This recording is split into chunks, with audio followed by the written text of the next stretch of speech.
So you have a reputation as a statesman, like Senator Simon, and there's this divide in Illinois. There's this divide nationally.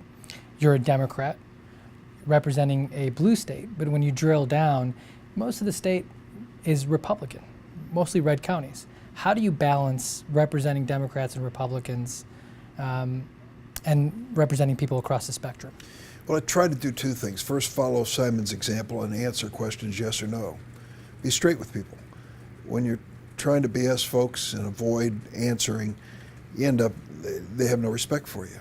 But if you tell them where you stand and why you stand there, it can make a difference. Give you an example.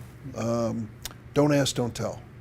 I started having town meetings in my downstate congressional district in towns like Hillsborough, Illinois, where people would come in that I'd never seen before carrying Bibles and start quoting to me things in the Bible they thought backed up their position against people who were gay and lesbian and the like. And so I thought, I found the most effective thing in politics is to talk about real life stories. And so I told him, I said, let me tell you a story about a woman that I read about. Her name is Marguerite Kammermar.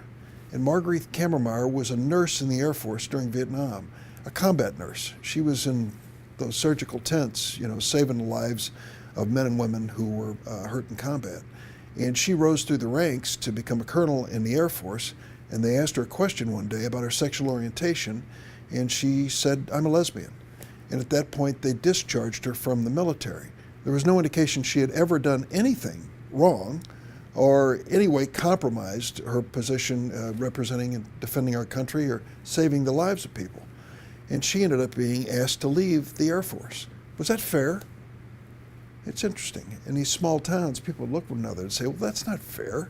If she did something, it's one thing, but just to be a lesbian, she's going to be dismissed from the Air Force? You had to tell stories.